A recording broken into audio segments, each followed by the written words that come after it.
Yes, sir, and you're locked on 104.5 Vibes Radio. The show is Season Second with I, Rashridik, aka Black Jesus. And I, Nazizi, the original Roots daughter. Yeah, man, and today we have the Empress Divine as Lorraine Dixon, you know what I mean? How are you doing, Empress? Good morning. Yeah, I was going to say Good night. good morning. Yeah, good night, Empress. How you doing? I'm good.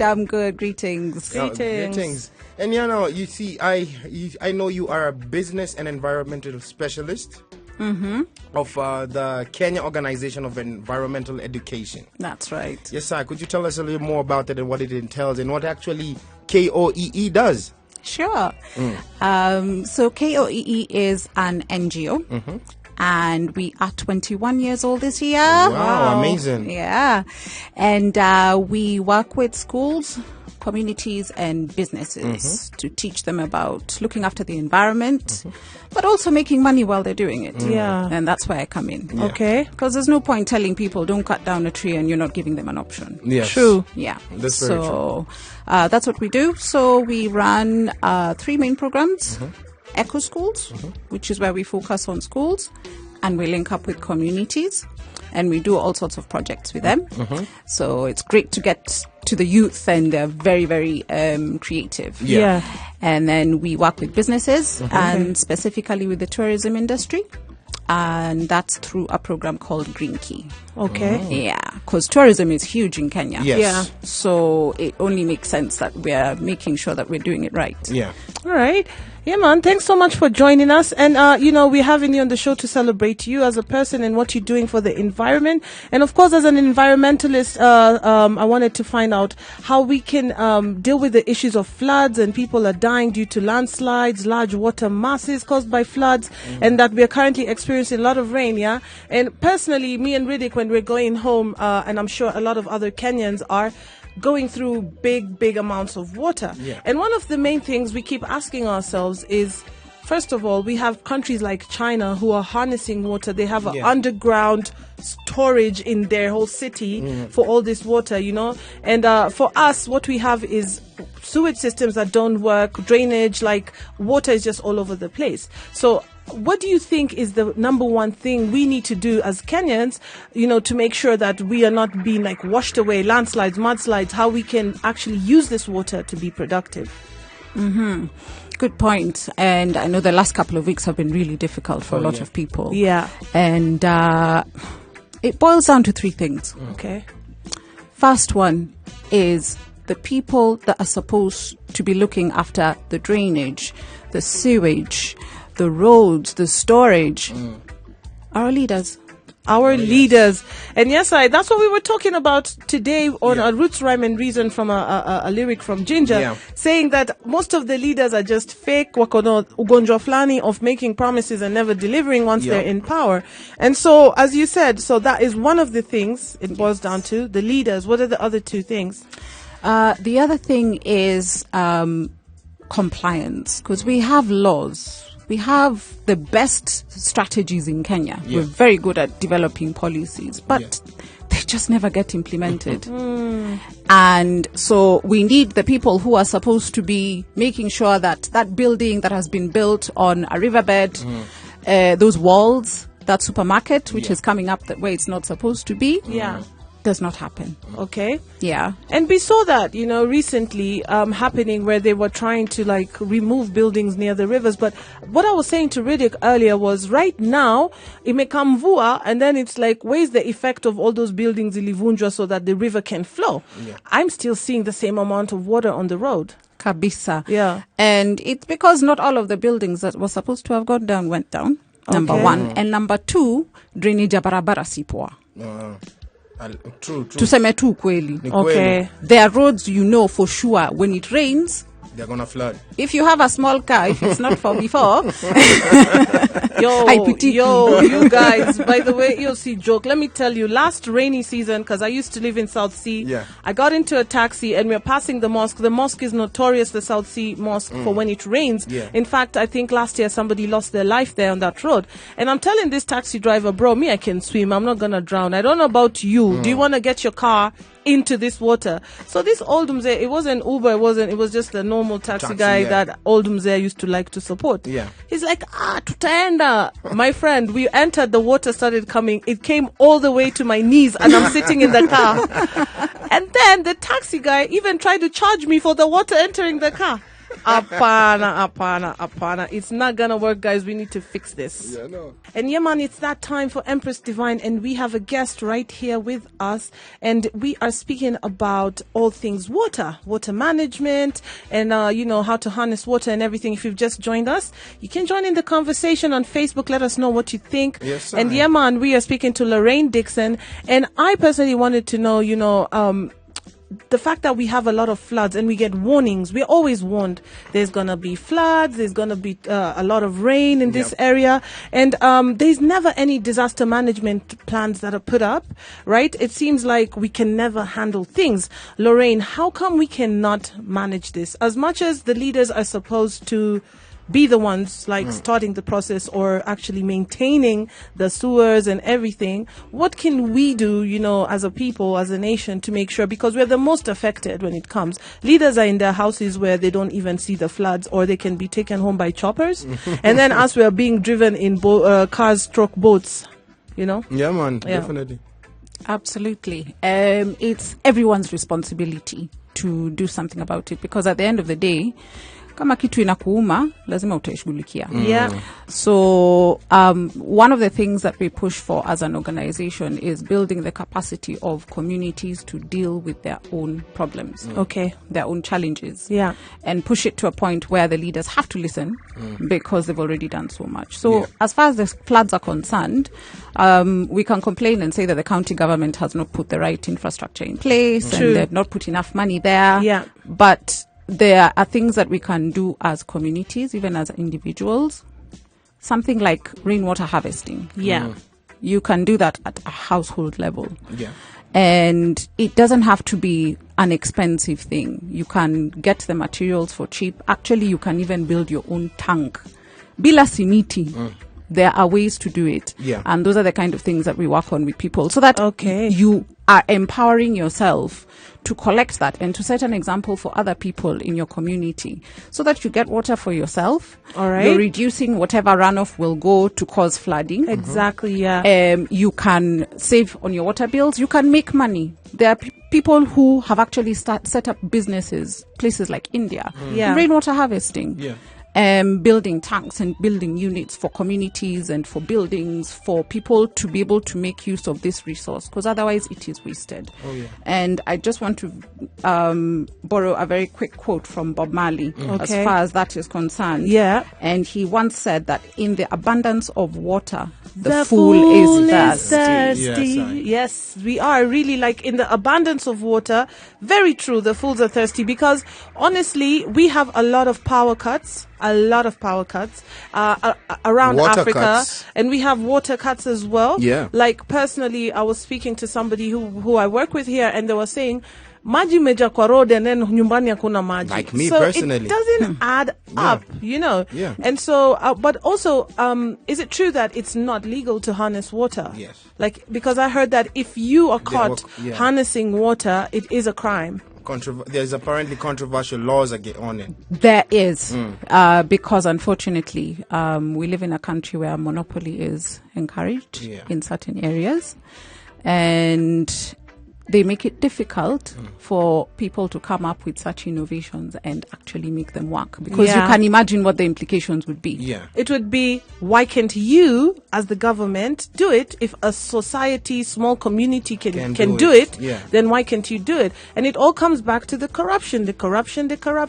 But for me, I'm tired of talking about corruption and not doing anything about it. So I'm more about the solutions. Like I, as Nazizi, what can I do as me to make sure my street is not flooded? What can I do? Because sometimes we really want to be part of the community and do something, but then you come out, people are scared, or this is illegal, or we know if we're caught doing this, it's, so how can we really manage this when we look at it in a legal way as well as just personal, I know what you're saying, and obviously nobody wants to get into trouble, but what you can actually do, and what we've found is useful, is approach your local chief.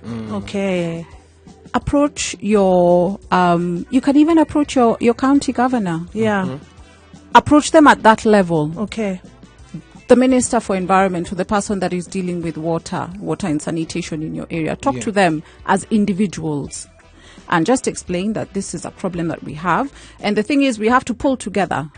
And it means then there being unity in your area, in your locality. Community, yeah. Yes, exactly. Watu lazima washikane. And then you go together to say, look, we have this problem. We are proposing this solution. We want your support. Yeah, man. It is more than likely that they will actually support you. All right. And, Yeah. and that's what it is about, being proactive. Yeah. Because I feel like a lot of us, the young people, Africans in general, we are now caught up in this situation of, oh, the leaders, oh, the government, oh, we can't do anything because it's corruption. And then we are not doing anything in our own power to try and change that. And you've heard it right here. Lorraine Dixon has said, go to your chief, go to your, minister, and Go to your MP. go to your MP, go to your community, set up a little bit. Look, the rains, they always come with warnings, and they come in seasons. So let's start preparing for the next rainy season. Be like, if in my community there was a lot of people who passed away because of mudslides,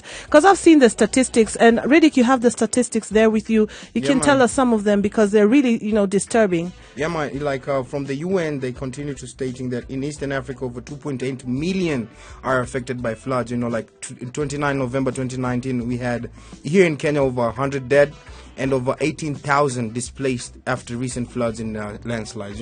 Yeah, and that is dead people. Yeah, Like, no. honestly, losing lives because of something that we can manage. And I think it's time that we start making these little groups, little community. Man, wase wameshinda wakifungua WhatsApp groups za parties. Yeah, manze. I am tired. Can we now start a WhatsApp group and try and save ourselves? I'm in. I'm in too. Are you in? Definitely. Yeah, man. Our Empress Divine, Lorraine Dixon. And we want to ask you, Empress, when it comes to water harvesting, it has a lot of benefits behind it, right? Such as, irrigation and whatnot. Now, I understand that on a personal level, I cannot be able to do a lot. But when it comes to harvesting water on a personal level, how can I get into it, from the word go? So for agriculture, for example, how can we use the water? Well, yeah, I would love to hear what you say, Lorraine, about that. Yeah, sure. So if you have a small farm or even a big one, you can set up some piping, guttering, to collect the water, because you can do it either from just surface runoff or you can do it from your roof. Yeah. So it depends on what your setup is like. It doesn't cost so much to construct the whole thing from the piping, the guttering to the tank. Yeah. And you can build it up as you go along. Get a smaller capacity tank and then jenga a big one.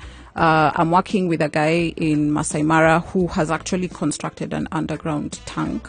Wow. That's 60,000 liters. Okay. And he's not piped. He's completely off the grid. So he relies solely on rainwater.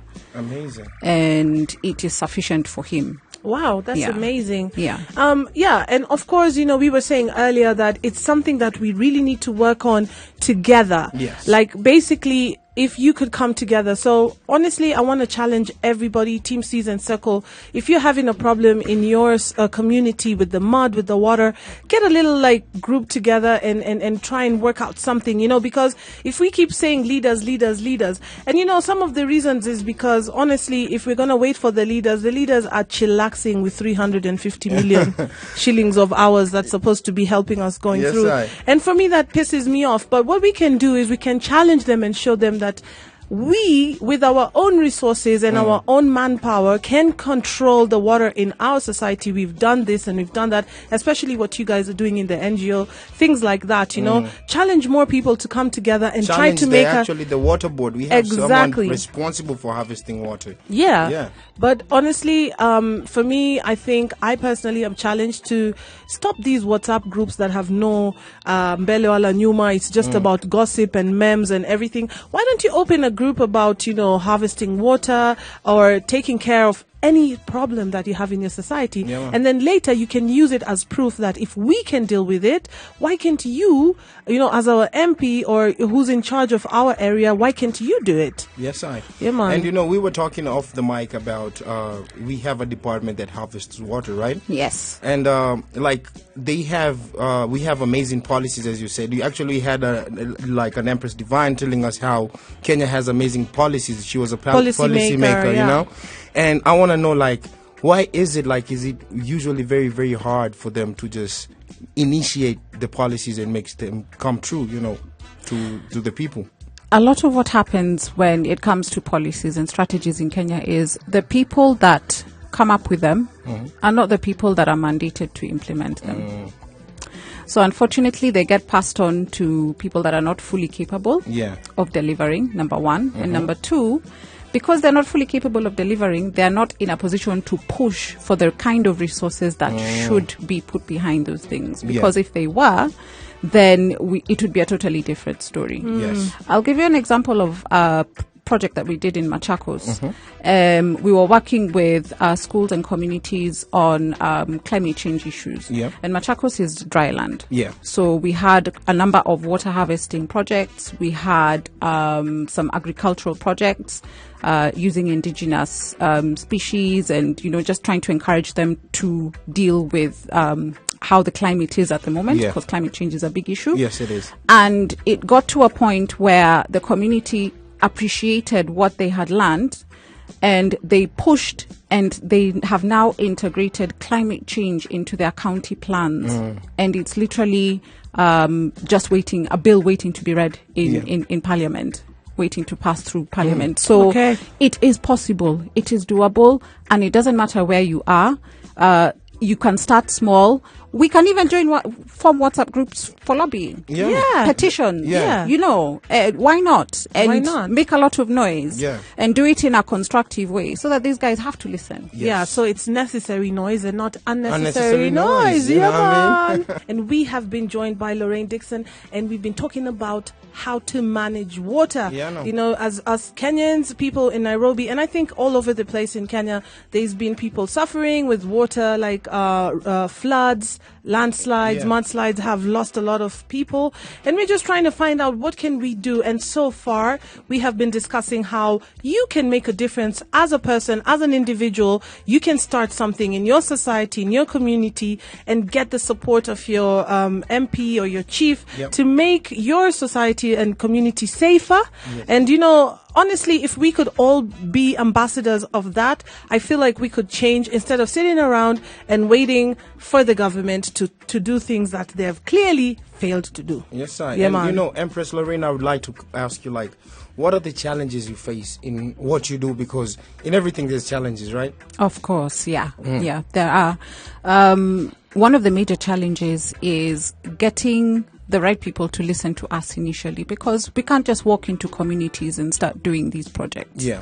We have to make sure that the government bodies know that we are there, know what we are doing, and they allow us access to do it. The other challenge is getting information to the grassroots. So forget about guys in school, the mamas, the people wamkono in schools, in communities. Getting them to understand and break it down that climate change is not an animal that was brought from abroad. It is something real. And they are witnessing it every day. And they have the power to do something about it. So breaking it down into a simple way that can be understood. And we've figured it out over the years. And we thank God that we're able to build it up and spread to more and more communities across the country. And I want to ask you, if people wanted to find out how to follow the NGO and what you're doing, where can they find you? What's your social media handles? And if they can join in the movement, or how does it happen? Absolutely. We are on Facebook at KOEE or KOEE.org. Same handle on Twitter at KOEE.org. And you can also just reach out to us through our website, www.koe.org. We are always looking for ideas. We are always willing to support people. If you want to do a proposal, if you want to see how you can approach your local government officials, if you have an idea, you're more than welcome to contact us and we'll be able to help. Yeah, man. And we are really grateful for you to join us today on Empress Divine. And we always ask everybody who comes here, did you feel the vibe? Oh, yes. Yeah, that's amazing because the whole of Vibes Nation is feeling the vibes, We have Mike Chahira says Kenya should copy Rwanda. Set one day for cleaning our hoods. We should be taught importance of water harvesting, draining stagnant water, and definitely plant more trees. And he's asking Empress, does KOEE plant trees? We plant many trees. Yeah, many trees. And we don't just plant them, we grow them. Yeah, man. You must hear Mike Chaira. They don't just plant them, they grow them. You know what I mean? Yeah, man. Yes, I also, Ochija Messenger says, can get me bottom line hadiga, dha na badai. Yes, I most lacked. Also, Kasidi Willy says, Mombasa represented. Yes, I huku maji kibao, lakini hatuna kufanya. Ochija Messenger says, greetings, Ja people. Happy new month and weekend. Yeah, man, loving the topic on water. You know what I mean? Yeah, man. And, we've given you guys a challenge to see what you can do. It doesn't have to be just about water, but by the environment as well. Yeah. How you can come with your community together and change everything. And, of course, thanks so much, Lorraine, for sharing with us. And our last message to the whole of Season Circle, please. Thank you for having me.